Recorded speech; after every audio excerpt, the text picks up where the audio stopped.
আর যারা মিডিয়ার কল্যাণে আমার আলোচনা যদি কোনো প্রবাসী ভাই দেখে যদি হেদায়েত না হন, আল্লাহর কসম আপনার বিপদ যেন নিশ্চিত হয়ে যায়।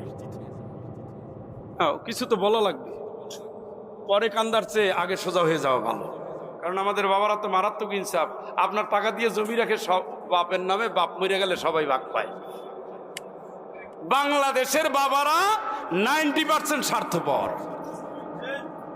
মরুর মুখে বেড়া পয়সা যাইতেছে, এক গ্লাস পানি খাবে না, 1 রিয়াল। কি করবে? টাকাটা পাঠাই লিজ না খাইয়া। আপনি জমি রাখলে ওই ছেলের নামেই রাখতে হবে। আপনি এখন 7 ভাইয়ের নামে রাখতেছেন যে ফাইজলামি পাইছেন মিয়া, তারই রাখছে বেটা, কপালে দাগ পড়ে গেছে বেটা, ইনসাফ নাই। এই মিয়া, আপনার নামে জমি রাখেন কেন? আপনার একটা ছেলে আফ্রিকার জঙ্গলে পড়ে রয়েছে, এই বেটা মশার কামড় খাইয়া ডাকাতে কতগুলো আফ্রিকায় যারা থাকে বেশিরভাগ ডাকাতের ভয় থাকে। কথা কয় না কে? এত রক্তবাণী করে হিমশীতল রক্ত নিয়ে আপনার জন্য টাকা পাঠাইছে, কইছেন জমি আছে, পাশের জমিটা না রাখলে হয় না বাবা, তুমি তাড়াতাড়ি টাকা পাঠাও। ওই ছেলে টাকা পাঠাইছে, ওই টাকায় অন্য কারো একটা অংশ নাই। আপনি আপনার নামে জমি রাখছেন, আপনি যেই দিন থাকবে না আপনার 6 ছেলে মেয়ে ওই জমির ভাগী হবে। কেন কেন হবে?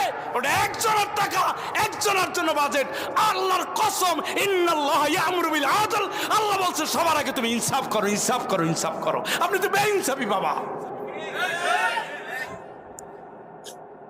ছেলেরে পাঠাইয়ে খালি ফিরিস্তি দেয়, বোনের ফ্রিজ লাগবে, ওইটার পরীক্ষার ফি লাগবে, তোর মা খালি কাশে, ডাক্তার দেখান লাগবে, রোগ মোটে ছাড়ে না। একবার বউরে দেয়, একবার মায়েরে দেয়, 6 বছর পরে দেশে আসে, খুঁতি নিয়ে হাঁটে, কিচ্ছু নাই তো। এলো আহাম্মক পোলা পানিগুলা। কুয়াংফুসাকুম মানে কি? নিজের স্বার্থপর হন। আপনি আপনারটা দেখবেন, আহসিনু কামা আহসানাল্লাহু ইলাইক, আহসিনু কামা আহসানাল্লাহু ইলাইক।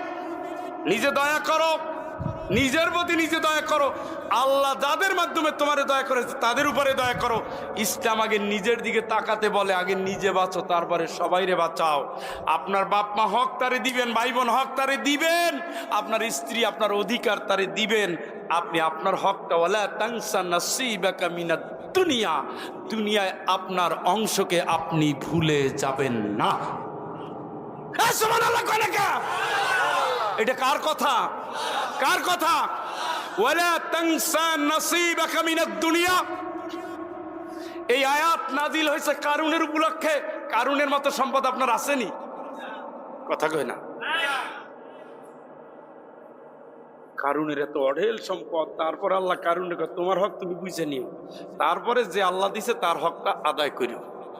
আগে নিজেরটা বুঝে নিও, তুমি তোমার অংশ ভুলে যায় না। তা আপনি কপালে পড়বেন না, সরিষার তেল দিয়ে পেঁয়াজের রস দিয়ে আপনার কান্দা লাগবে। আপনি আপনার প্রতি বেইনসাফি করছেন। বোন নামে অ্যাকাউন্ট করে যাবেন, পাগল ছাগল কোন ছাগল। বেশি বললে যে বাড়ি খাওয়াইছে এই বিড়ি আবার গাইল যাবে। নাই তো সমতা করতে হবে না। কথা কি বুঝতেছেন নি? আরে আগে খেয়ালে আসলে এই ওয়াজ এই জায়গায় করতাম, শেষ পর্যন্ত মহিলার অভিশাপ দিয়ে শেষ করবে। আগে হুজুর ভালো ছিল, কোন জায়গার থেকে আনছে শেষে এটা আমাগো না, মা জননী আপনার অ্যাকাউন্ট করবে, কিন্তু আপনার নামে সব দেওয়া উচিত হবে না। হ্যাঁ, আপনি কোন দিন উড়াল মারেন না কোন দিন ইন্নালিল্লাহ হন, আর ঠিক নেই। কি